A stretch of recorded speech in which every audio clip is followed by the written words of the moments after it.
Dasar pemuda kampung kotor, kau cuma buruh kasar. Tak pantas menatap perwira sepertiku, ucap sang perwira wanita Rusia. Dengan tawa menghina di depan banyak orang. Tapi pemuda, Arya hanya menunduk dengan tenang. Jika pencak silatmu benar sekuat kata-kata orang kampungmu, buktikan padaku, kalau kau menang, aku akan menikah denganmu. Ejeknya lantang di hadapan semua pekerja. Angin dingin musim gugur berhembus, lembut di tepi barak pekerja asing di sebuah kota industri. Rusia, salju belum turun, tapi udara sudah menusuk tulang. Di antara deretan bangunan baja dan suara mesin yang tak pernah berhenti, seorang pemuda Indonesia bernama Arya Prasetyo berdiri menatap langit yang kelabu. Tubuhnya kurus, wajahnya legam karena kerja keras, dan tangannya kapalan akibat mengangkat besi dan batu setiap hari. Arya adalah seorang TKI, buruh kasar yang dikirim untuk membantu proyek pembangunan pangkalan militer Rusia di pinggiran kota. Gajinya kecil, makannya seadanya, tapi ia tak pernah mengeluh. Di matanya, setiap keringat adalah doa untuk keluarganya di kampung ibunya yang sakit, dan adik-adiknya yang masih sekolah. Namun bagi orang-orang di sekitarnya, Arya hanyalah bayangan yang tak dianggap. Setiap kali ia lewat di dekat para tentara Rusia, terdengar bisikan dan tawa mengejek. Lihat dia, si buruh kampung dari Asia, tubuhnya kecil, tangannya seperti anak sekolah. Bagaimana dia bisa kerja di sini? Pasti disuruh majikannya demi sepotong roti. Arya hanya tersenyum menahan diri, tak pernah membalas. Ia tahu, marah hanya akan menambah hinaan. Ia lebih memilih diam, seperti tanah yang diinjak, tapi tetap kokoh menahan beban. Sore itu, ketika pekerja lain pulang, Arya masih tinggal di area kerja, membersihkan sisa pasir dan besi. Peluh bercampur debu di wajahnya. Ia menghela napas, lalu menatap bayangannya di kaca jendela gedung. Dalam kesunyian, ia mulai melakukan gerakan silat, perlahan dan berirama. Tangan menebas udara, kaki melangkah mantap. Gerakan itu diajarkan oleh almarhum ayahnya di kampung. Ilmu yang katanya bukan untuk sombong, tapi untuk menjaga kehormatan. Namun di tanah asing itu, kehormatan seringkali tak dihargai. Hah, apa itu? Tari lucu dari negerimu. Suara tawa seorang pria Rusia memecah keheningan. Beberapa pekerja ikut menonton sambil menertawakan Arya, tapi ia tetap melanjutkan gerakannya tanpa membalas. Dalam hati ia hanya berkata, silat ini bukan untuk mereka, ini untuk diriku sendiri. Ketika malam turun, Arya duduk di tepi barak, memandangi lampu-lampu jauh di kota. Ia tahu hidupnya di tanah orang bukan untuk mencari pujian, tapi untuk membuktikan bahwa orang kecil juga punya harga diri. Ia tak tahu bahwa mulai malam itu, langkahnya akan mempertemukannya dengan seorang wanita Rusia perwira angkuh yang kelak akan menantangnya, menghina darahnya, dan pada akhirnya bertekuk lutut di hadapan ketenangan seorang pemuda kampung. Dan malam itu, untuk pertama kalinya, langit Rusia terasa begitu sunyi, seolah sedang menunggu pertarungan takdir dimulai. Pagi yang dingin menyelimuti area latihan militer di pinggiran kota kecil Rusia. Salju mulai turun, tipis namun menusuk kulit. Di tengah lapangan luas yang dikelilingi tenda dan peralatan tempur, berdiri sosok wanita tinggi berambut pirang, mengenakan seragam militer ketat dengan sabuk hitam di pinggang. Dialah Kapten Olga Ivanovna, perwira wanita terkenal karena keahliannya dalam karate dan bela diri militer Rusia. Semua prajurit menghormatinya, bukan hanya karena pangkatnya, tapi karena keangkuhannya yang menular. Ia seperti ratu di tengah pasukan pria. Hari itu, Olga sedang melatih beberapa prajurit baru. Gerakannya cepat, tegas, dan kuat. Setiap kali ia menendang atau memukul, suara angin memecah keheningan. Kekuatan adalah kehormatan, teriaknya lantang. Yang lemah hanya pantas melayani, bukan bertarung. Semua prajurit bertepuk tangan, tapi di kejauhan, di balik pagar pembatas besi, tampak Arya sedang mengangkat karung semen. Bajunya kusam, wajahnya tertutup debu. Ia berhenti sejenak, memperhatikan latihan itu dengan mata kagum. Namun pandangan itu tertangkap oleh Olga. Ia menoleh tajam, seperti seekor singa yang merasa diperhatikan oleh mangsa kecil. "Hei kau!" teriaknya lantang. Semua tentara menoleh ke arah Arya. "Ya, kau, buruh dari Asia itu, apa yang kau lihat?" Arya kaget, ia menunduk sopan. "Tidak, Kapten, saya hanya kagum melihat kehebatan latihan Anda." Olga menyipitkan mata, lalu berjalan mendekat. Sepatunya menghentak keras di salju. Saat jaraknya tinggal 1 meter dari Arya, ia menatap pemuda itu dari ujung kaki hingga kepala, tatapan yang penuh hinaan. Kagum. Hah, kalian orang kampung memang mudah kagum. Di negerimu, mungkin berkelahi pakai bambu dan kayu. Ya, tawa prajurit meledak di belakangnya. Arya hanya diam, menunduk dalam. Tapi Olga belum selesai. Kau tahu apa itu kekuatan? Kau hanya buruh kasar, hidup dari belas kasihan. Jangan berani menyamakan dirimu dengan prajurit sepertiku. Suasana menjadi hening. Hanya angin yang berhembus, pelan membawa rasa malu dan kemarahan yang tertahan di dada Arya. Lalu salah satu prajurit Rusia berkata sambil tertawa, "Kapten, lihatlah. Dia tadi sedang bergerak seperti orang menari. Mungkin itu bela diri dari negerinya." Olga tertawa keras. "Oh, jadi kau bisa bertarung, pemuda kampung?" Ia mendekat lagi, menatap tajam ke mata Arya. "Kalau silat kampunganmu itu bisa mengalahkan karateku, aku akan menikah denganmu." Ledakan tawa pun menggema di seluruh lapangan. Semua prajurit menertawakan Arya tanpa ampun. Dengar itu, kapten menantang buruh kampung. "Ayo, tunjukkan tarian bambumu, pemuda Asia." Arya menatap Olga dalam diam. Wajahnya tenang, tapi matanya menyala bukan karena marah, melainkan karena harga diri yang tersentuh. Dengan suara pelan namun tegas, ia menjawab, "Saya tidak pernah menantang siapapun, Kapten. Tapi kalau itu kehendak Anda, saya akan menerima." Olga tertegun sesaat, lalu tersenyum sinis. "Baiklah, minggu depan, di lapangan ini, aku ingin melihat seberapa jauh ilmu kampunganmu bisa bertahan melawan karate Rusia." Ia berbalik dan melangkah pergi, meninggalkan jejak sepatu di atas salju. Para prajurit masih tertawa, sementara Arya berdiri sendiri di bawah langit abu-abu. Angin dingin menampar wajahnya, namun hatinya terasa jauh lebih panas. Ia tahu, mulai hari itu, pertarungan antara kehormatan dan kesombongan telah dimulai. Hari-hari setelah tantangan itu berjalan lambat, seolah waktu sengaja mempermainkan Arya di barak pekerja, di ruang makan, di tempat kerja nama. Arya kini menjadi bahan tawa setiap kali para tentara Rusia berkumpul. "Hei, mana si buruh kampung yang mau melawan Kapten Olga? Dia pikir silat kampung bisa menandingi karate militer Rusia. Jangan-jangan nanti dia lari sebelum hari pertarungan." Haha. Tawa-tawa kasar itu menggema, membuat dada Arya terasa sesak. Ia menahan setiap ejekan dengan diam, tapi hatinya bergetar, seperti bara kecil yang semakin lama semakin menyala. Malamnya, di kamar barak yang sempit dan lembab, Arya duduk di ujung ranjang. Cahaya lampu redup menerangi wajahnya yang penuh luka kerja. Ia menatap kedua tangannya yang kapalan, tangan yang dulu digenggam ayahnya ketika belajar silat di halaman rumah bambu di kampung. Suara ayahnya seperti kembali terngiang. "Nak, silat bukan untuk membanggakan diri, tapi untuk menjaga kehormatan. Jika kau dihina, jangan buru-buru marah. Tapi jika harga dirimu diinjak, jangan takut berdiri." Kata-kata itu membuat dadanya bergetar. Ia menggenggam tangan, memejamkan mata, dan mulai bergerak pelan mengulang jurus-jurus silat Harimau Minangkabau yang telah ia pelajari sejak kecil. Di luar, beberapa tentara yang lewat menatap ke dalam barak. Mereka menertawakan gerakan Arya yang menurut mereka seperti tarian aneh orang kampung. "Lihat,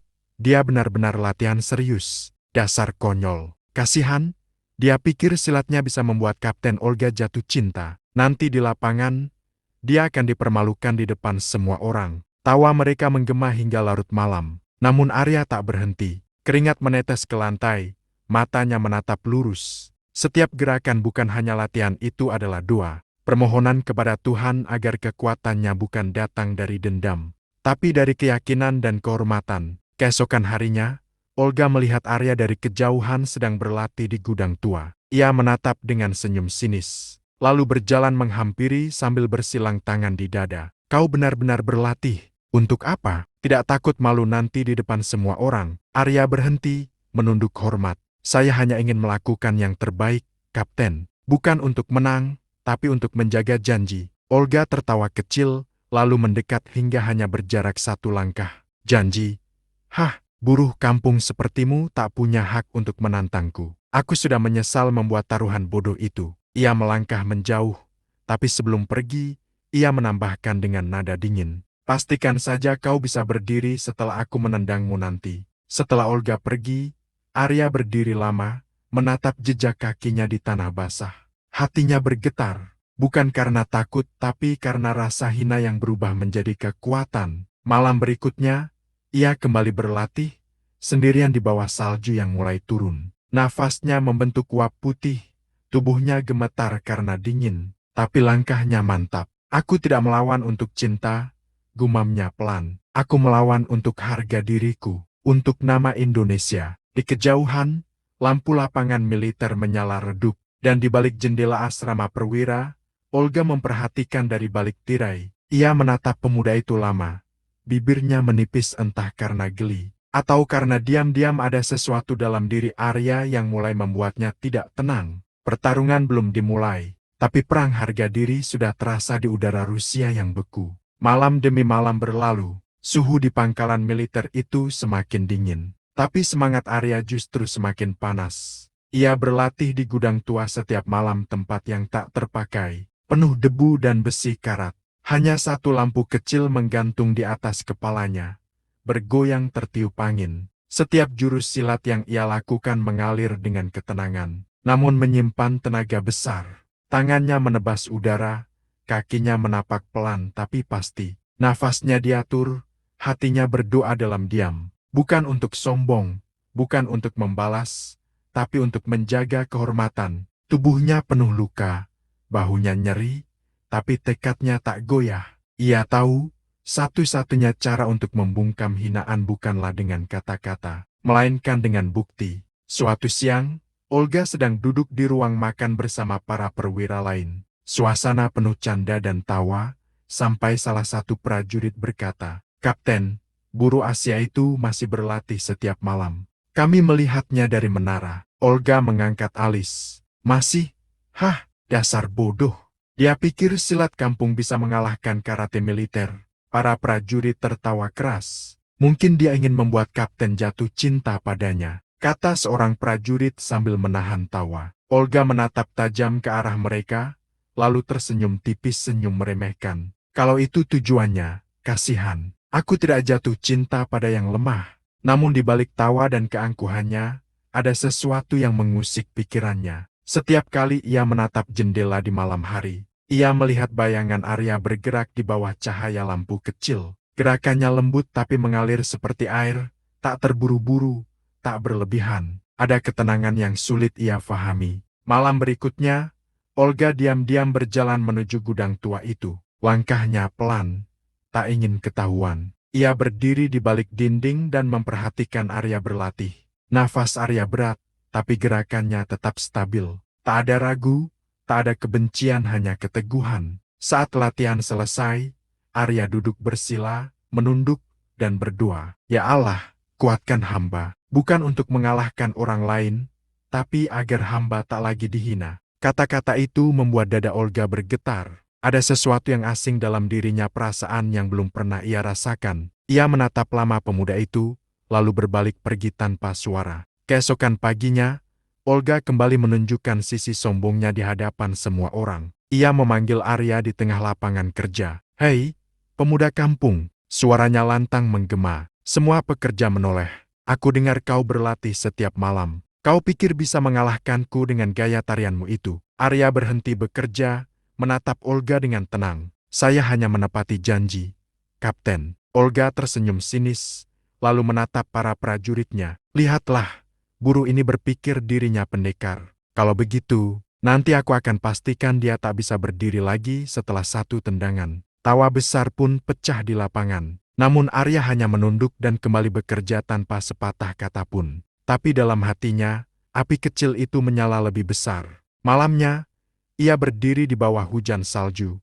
Tubuh gemetar tapi tatapannya tajam. Setiap gerakan silatnya kini bukan sekadar latihan, tapi pernyataan harga diri. Ia mengingat wajah ibunya di kampung, mengingat hinaan yang menampar telinganya setiap hari, dan mengingat janjinya sendiri. "Aku tidak akan mundur. Sekalipun seluruh dunia menertawakan, aku akan berdiri." Dan di tempat lain, di kamar perwira yang hangat, Olga duduk di depan cermin untuk pertama kalinya merasa sedikit gelisah. Entah kenapa, bayangan pemuda yang berlatih di bawah salju itu terus menghantui pikirannya. Esoknya, kabar menyebar, hari pertarungan akan ditentukan. Seluruh barak gempar. Semua ingin menyaksikan bagaimana seorang buruh TKI Indonesia berani menantang perwira karate Rusia di tanahnya sendiri. Tak ada yang percaya Arya bisa menang. Tapi di balik semua tawa, hanya satu hal yang pasti: kehormatan seorang pemuda kampung sedang bersiap untuk melawan kesombongan dunia. Hari yang ditunggu akhirnya tiba. Langit Rusia tampak kelabu, udara menggigit tulang, dan salju menutupi tanah seperti hamparan putih kematian. Di tengah lapangan latihan militer, ratusan prajurit Rusia berkumpul, membuat lingkaran besar. Mereka datang bukan untuk menonton pertandingan, tapi untuk menonton penghinaan. Di tengah lingkaran itu berdiri dua sosok yang sangat berbeda. Arya, dengan pakaian kerja tebal yang sudah lusuh. Wajahnya tenang, tangan kapalan, mata memancarkan keyakinan, dan di depannya, Kapten Olga Ivanovna, mengenakan seragam latihan putih. Sabuk hitam melilit pinggangnya, tatapannya tajam, senyum sinis tersungging di bibirnya. "Nah, pemuda kampung," katanya lantang, suaranya menggema di udara dingin. "Hari ini, aku akan tunjukkan perbedaan antara seni bela diri dan tarian bodohmu itu." Tawa besar terdengar di sekeliling. Beberapa prajurit bahkan berteriak, "Ayo, Kapten, tunjukkan pada buruh Asia itu apa arti kekuatan Rusia. Hati-hati dia kabur sebelum sempat menendangmu." "Haha." Namun Arya hanya menunduk, memberi salam hormat. "Saya siap, Kapten. Semoga ini jadi pelajaran untuk kita berdua." Kata-kata itu justru menambah tawa di antara kerumunan. Olga melangkah maju, menatap Arya dari jarak dekat. Wajahnya penuh ejekan. "Pelajaran, ya, pelajaran untukmu. Bahwa orang kecil seperti kau tidak pantas melawan darah tentara Rusia." Ia kemudian bersiap. Kuda-kudanya kokoh, tangan terangkat siap menyerang. Arya berdiri tenang, kaki menapak ringan, napasnya diatur perlahan. Hanya salju yang jatuh pelan di antara mereka. "Mulai!" teriak seorang perwira. Olga menyerang lebih dulu. Tendangannya cepat, keras, dan tajam seperti cambuk. Kaki kanannya melesat ke arah dada Arya. Dor! Suara hentakan keras terdengar. Arya terpental ke belakang, tubuhnya terguling di salju. Sorak-sorai pun pecah. "Sudah kubilang, hanya satu tendangan cukup." Pemuda kampung itu pasti menyerah. Namun ketika debu salju turun, Arya perlahan bangkit. Ia mengusap darah di sudut bibirnya, lalu menatap Olga tanpa marah. Hanya dengan tatapan damai dan tenang. "Saya belum selesai, Kapten." Olga mengerutkan alis. Ia kembali menyerang. Kali ini dengan kombinasi pukulan dan tendangan karate. Namun kali ini Arya bergerak berbeda. Ia menghindar dengan langkah silat lembut, mengalir seperti air. Tiap gerakan kecilnya membuat Olga kehilangan keseimbangan sedikit demi sedikit. "Apa ini?" geram Olga, menyerang lebih keras. Arya berputar, menepis, lalu menapak pelan. Ia tidak membalas, hanya menunggu. Hingga akhirnya, Olga mengayunkan pukulan lurus ke wajahnya, dan dalam sepersekian detik, Arya memutar tubuhnya, menangkis, lalu mengunci tangan Olga di bahunya. Blaar! Olga jatuh keras ke tanah salju. Kerumunan mendadak hening, semua mata membelalak tak percaya. Olga mencoba bangkit, tapi tangannya terkunci. Arya berdiri di atasnya, tapi tidak menyerang. Ia mundur satu langkah, menunduk hormat.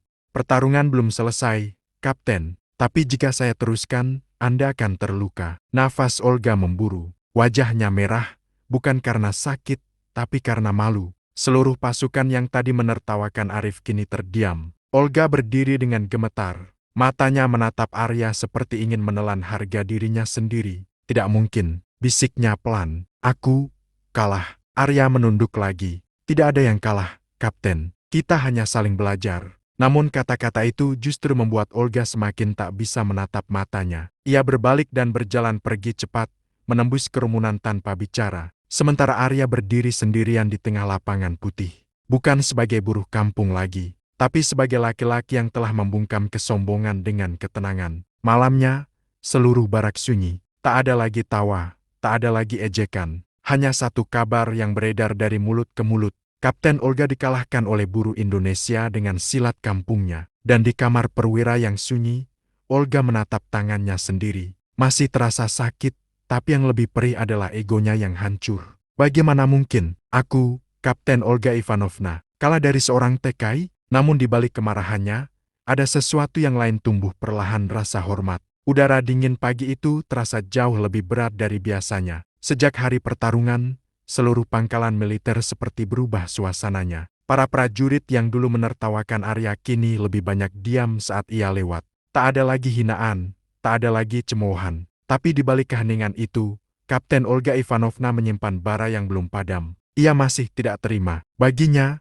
kekalahan itu bukan sekadar kekalahan fisik. Itu tamparan terhadap harga dirinya sebagai perwira dan atlet karate kebanggaan Rusia. Beberapa hari setelah kekalahan itu, Olga memanggil Arya ke lapangan latihan. Saat Arya datang dengan wajah tenang, Olga sudah menunggunya di tengah lapangan bersalju dengan pakaian latihan lengkap. "Kau datang juga, pemuda kampung," katanya dingin. "Aku tidak puas dengan hasil kemarin." Pertarungan itu belum selesai. Arya menatapnya dengan mata teduh, lalu menunduk sopan. "Kapten, saya tidak ingin mempermalukan siapapun. Pertarungan kemarin sudah cukup membuktikan segalanya." Olga mendengus, melangkah maju. "Kau pikir aku butuh belas kasihanmu?" Suaranya meninggi, menusuk telinga para prajurit yang mulai berdatangan menonton. "Kali ini aku tidak akan kalah lagi. Aku akan pastikan silat kampunganmu hancur di bawah kakiku." Arya menatap lurus, lalu berkata pelan, "Baik, Kapten, jika itu bisa menenangkan hatimu."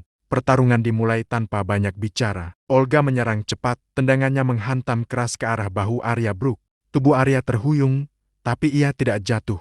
Olga menyerang lagi, pukulan beruntun menghujani dada dan perut Arya. Duk, duk, duk, salju berhamburan, napas Arya tersengal. Tapi matanya tetap tajam, menatap penuh kesabaran. Ia menahan setiap serangan tanpa amarah. "Kenapa kau tidak membalas?" bentak Olga di sela napasnya. "Atau kau takut?" Arya menatapnya, menahan darah yang menetes dari bibirnya. "Saya tidak ingin melawan dengan kemarahan, Kapten." Olga meraung kecil, lalu mengayunkan tendangan tinggi. Arya menghindar, menunduk, lalu menapak lembut ke samping. Dalam satu gerakan cepat, ia menangkap pergelangan kaki Olga dan menariknya dengan tenaga yang terukur. Olga terjatuh keras ke tanah salju, blar. Semua prajurit menahan napas. Olga mencoba bangkit, tapi tubuhnya gemetar. Ia merasa rasa sakit yang belum pernah ia rasakan sebelumnya bukan hanya di tubuhnya, tapi di hatinya. Arya berdiri satu langkah darinya, menatap dengan tenang. "Kekuatan bukan untuk menjatuhkan, Kapten, tapi untuk melindungi. Saya belajar itu dari ayah saya." Olga menatapnya tajam, tapi tatapannya mulai bergetar. Nafasnya berat, matanya merah bukan karena marah, tapi karena harga diri yang runtuh sedikit demi sedikit. Ia mencoba berdiri lagi dan menyerang, tapi kali ini gerakannya goyah.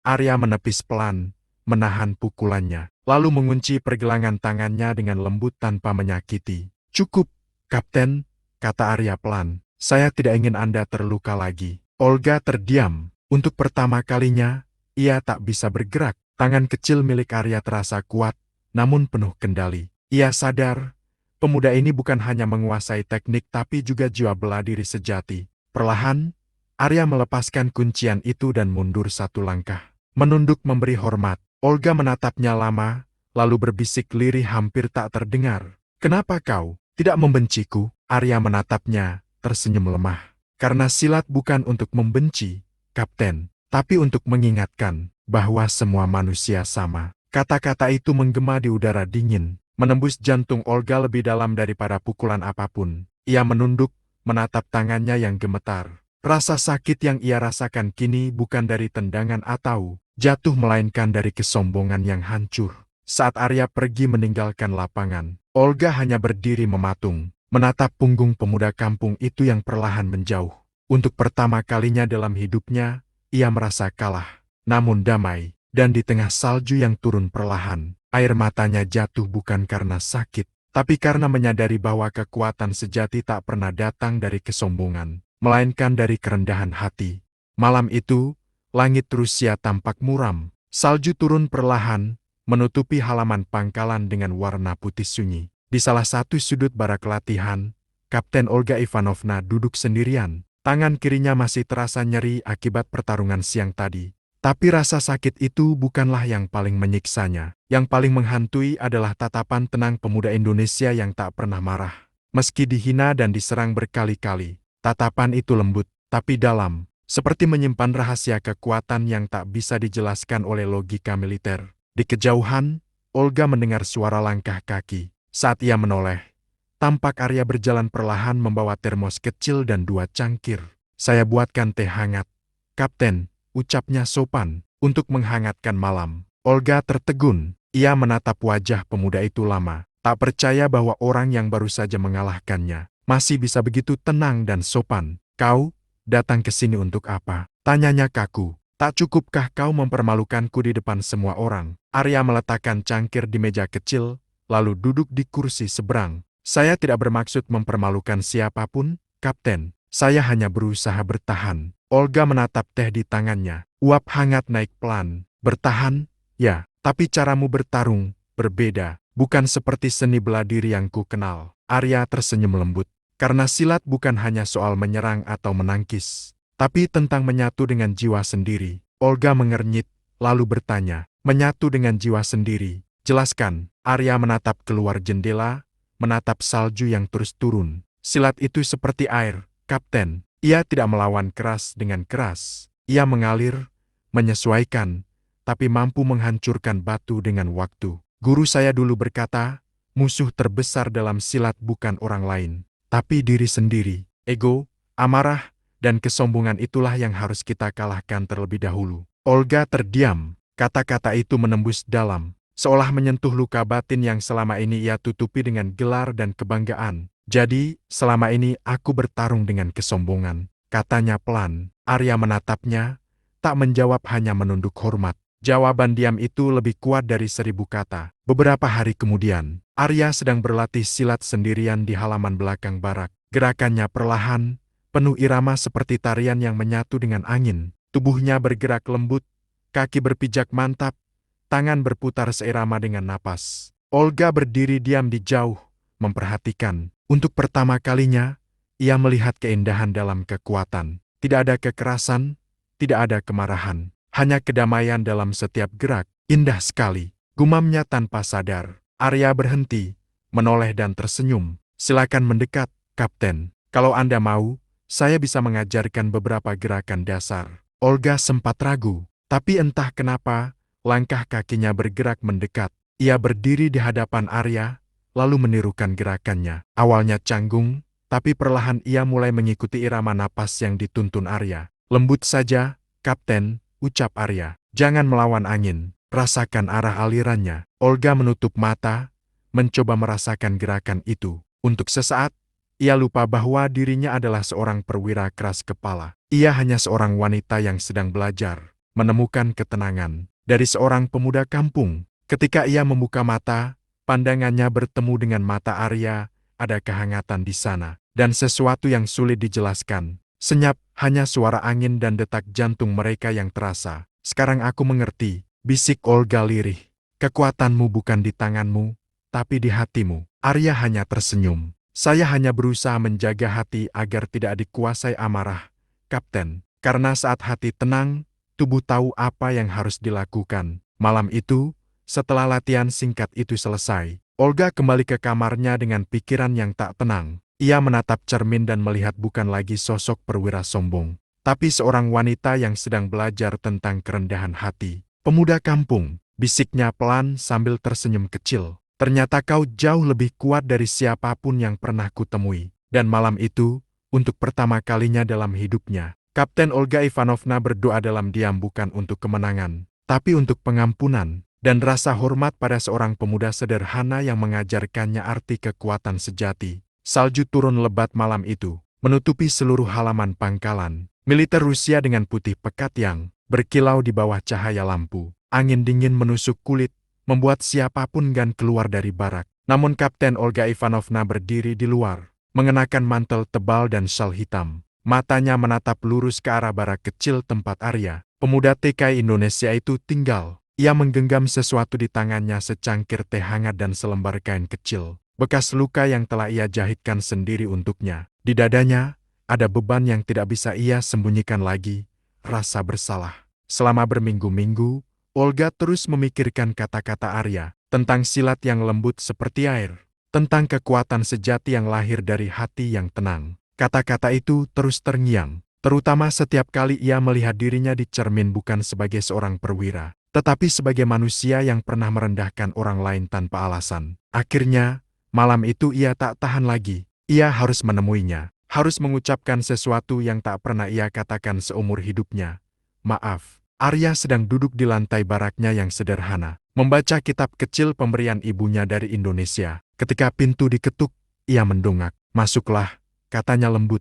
Pintu terbuka, dan angin dingin menyusup. Masuk bersama sosok wanita, berambut pirang yang menunduk dalam diam. Olga melangkah pelan, menatap pemuda itu yang masih tenang seperti biasa. Kapten Olga, Arya berdiri sopan. Apa Anda baik-baik saja? Malam begini dingin sekali. Olga menatapnya sebentar, lalu menaruh cangkir di atas meja kayu. Tangannya bergetar halus. Ini, teh hangat, untukmu, kau yang seharusnya memberiku teh. Tapi malam ini aku ingin membalas sedikit kebaikanmu. Arya tersenyum tipis. Terima kasih, Kapten. Hening. Salju di luar menutupi suara apapun, menyisakan keheningan yang berat. Olga menatap wajah Arya lama, wajah yang dulu ia hina habis-habisan. Arya, katanya pelan, suaranya bergetar. Aku datang untuk meminta maaf. Arya menatapnya lembut, tapi tidak menjawab. Aku dulu sombong. Aku menganggapmu lemah karena kau bukan tentara. Karena kau datang dari negeri yang tak ku kenal. Aku menghina silatmu, menertawakanmu di depan semua orang. Tapi aku salah besar. Matanya mulai berkaca-kaca, suaranya pecah di tengah kalimat. Kau lebih kuat dariku, Arya, tapi bukan karena otot atau teknik, melainkan karena hatimu yang sabar. Aku kalah bukan di arena, tapi di dalam diriku sendiri. Air matanya jatuh ke lantai, bercampur dengan salju yang terbawa dari luar. Arya menatapnya dengan tatapan penuh iba. Ia tidak merasa menang, tidak merasa lebih tinggi. Yang ia rasakan hanyalah ketenangan. Kapten, katanya lembut, manusia tidak pernah terlambat untuk menyadari kebenaran. Kesalahan bukan aib, selama kita mau memperbaikinya. Olga mengusap matanya, tersenyum samar. Kau selalu bicara seperti itu, ya, tenang, lembut, dan menampar tanpa menyakiti. Keduanya tertawa kecil. Hening itu berubah menjadi hangat. Untuk pertama kalinya, dua jiwa dari dua dunia berbeda saling memahami tanpa kata banyak. Sebelum pulang, Olga meletakkan sesuatu di meja, ikat kepala merah putih yang ia simpan sejak latihan bersama Arya dulu. Aku ingin kau menyimpannya, katanya, sebagai tanda bahwa aku bukan lagi musuhmu, tapi seseorang yang menghormatimu. Arya menerima itu dengan kedua tangan, menunduk hormat. Terima kasih, Kapten, saya akan menyimpannya baik-baik. Saat Olga melangkah keluar ke tengah salju, Arya memanggil pelan, Kapten Olga. Wanita itu menoleh. Wajahnya masih dibasahi sisa air mata. Ya, saya tidak pernah membencimu. Karena di balik amarahmu, saya tahu ada hati yang sedang terluka. Olga menatapnya lama, sebelum akhirnya tersenyum lembut. Dan di balik kesederhanaanmu, aku menemukan sesuatu yang bahkan tentara sepertiku tak pernah miliki. Kedamaian. Ia membalikkan badan dan berjalan perlahan menjauh, meninggalkan jejak langkah di atas salju yang pelan-pelan tertutup kembali. Namun di dalam hatinya, sesuatu telah berubah untuk selamanya. Kesombongan yang dulu membara kini sirna, digantikan oleh rasa hormat dan mungkin benih perasaan yang tak pernah ia sangka akan tumbuh. Pagi itu, langit Rusia tampak indah. Matahari musim dingin bersinar lembut di antara salju yang mencair perlahan. Di halaman pangkalan militer, suara angin bercampur dengan desau ranting pohon pinus. Hari itu bukan hari latihan, bukan juga hari upacara, tapi suasana terasa istimewa. Semua prajurit berkumpul mengelilingi lapangan. Di tengah mereka, berdiri dua sosok, Arya, pemuda Indonesia sederhana dengan pakaian latihan lusuhnya, dan Kapten Olga Ivanovna, perwira wanita yang dulu sombong, kini berdiri dengan tatapan lembut namun tegas. Olga menarik napas dalam. Arya, katanya pelan namun lantang, kau masih ingat kata-kataku dulu? Arya tersenyum tipis. Yang mana, Kapten? Waktu itu, aku menantangmu. Jika kau bisa mengalahkanku dengan silat kampunganmu, aku akan menikah denganmu. Kerumunan prajurit berdesis pelan. Sebagian tersenyum, sebagian menahan tawa kecil. Tapi kali ini Olga tidak marah. Ia justru tersenyum malu, menatap Arya dengan mata yang sudah tak lagi penuh kesombongan. Aku mengucapkannya dulu karena sombong, lanjutnya. Tapi sekarang, aku ingin menepati janji itu bukan karena kalah, melainkan karena aku belajar mengenal siapa dirimu sebenarnya. Arya menunduk sedikit, menatap salju di bawah kakinya. Kapten, saya tidak pernah menganggap janji itu serius. Saat itu semua hanya ejekan. Justru karena itu, potong Olga pelan, Aku ingin menebus kesalahanku. Ia melangkah mendekat, berdiri hanya sejengkal di depan Arya. Tatapannya tenang. Matanya bergetar lembut seperti seseorang yang telah membuang seluruh egonya. Aku bukan lagi kapten yang sombong. Aku hanya Olga, seorang wanita yang berutang. Banyak pelajaran dari seorang pemuda. Kampung yang mengajarkanku arti kerendahan. Hening menyelimuti seluruh lapangan. Angin berhenti seolah memberi ruang pada kejujuran yang menggantung di udara. Arya menatap wajah wanita itu. Di balik matanya yang biru tajam, kini ada sesuatu yang lembut ketulusan. Olga, katanya pelan, saya datang ke negeri ini hanya untuk mencari nafkah. Tapi takdir mempertemukan kita untuk sesuatu yang lebih besar daripada pertarungan. Saya menghormatimu, bukan karena pangkatmu, tapi karena keberanianmu mengakui kesalahan. Olga tersenyum samar. Dan aku menghormatimu, Arya, bukan karena silatmu, tapi karena hatimu yang tak pernah memandang rendah siapapun. Mereka saling menatap beberapa detik yang terasa panjang. Lalu, di hadapan para prajurit, Olga menunduk dalam bukan sekadar hormat militer, tapi penghormatan manusia kepada manusia. Aku, Olga Ivanovna, meminta maaf atas setiap hinaan dan penghinaan yang pernah kulontarkan padamu. Dan aku berjanji, mulai hari ini, aku akan menjadi seseorang yang lebih baik. Arya membalas dengan menunduk juga, tangan kanannya di dada. Saya terima permintaan maafmu, Olga, dan saya berjanji akan terus menjaga nama baik silat dan kehormatan bangsa saya dimanapun saya berada. Sorak kecil terdengar dari para prajurit. Mereka tahu bukan duel, bukan kemenangan yang mereka saksikan hari itu, tapi dua jiwa dari dua dunia berbeda yang akhirnya berdamai. Beberapa hari kemudian, di bawah langit senja Moskow yang keemasan, Olga mendatangi Arya yang sedang duduk di tepi sungai beku. Ia membawa 2 gelas teh hangat. Kau tahu, katanya sambil tersenyum, aku sudah memutuskan untuk berhenti dari kejuaraan karate. Aku ingin belajar silat darimu. Arya terkejut, lalu tertawa kecil. Saya hanya bisa mengajar sedikit. Olga, saya bukan guru besar. Tapi kau sudah mengajariku hal yang bahkan guru besar manapun tak bisa. Bagaimana menjadi manusia yang rendah hati. Hening, angin membawa bulir salju terakhir musim itu, menari di udara. Olga menatap Arya, lalu berkata lirih. Dan tentang janji itu, jika suatu hari kau ingin kembali ke Indonesia, aku ingin ikut. Bukan karena kalah, tapi karena aku ingin mengenal tanah tempat lahirnya orang sekuat dirimu. Arya menatapnya. Senyumnya tulus. Matanya redup oleh sinar senja. Kalau itu takdir, Olga, mungkin suatu hari nanti langit Rusia dan langit Indonesia akan bertemu. Mereka sama-sama tertawa pelan. Langit perlahan berubah ungu. Sungai membeku di bawah sinar jingga sore. Dan di atas hamparan salju putih itu, dua manusia dari dunia berbeda saling memahami dalam diam. Tak ada lagi hinaan, tak ada lagi kesombongan. Yang tersisa hanyalah rasa hormat dan benih cinta yang tumbuh dari luka yang disembuhkan oleh kerendahan hati.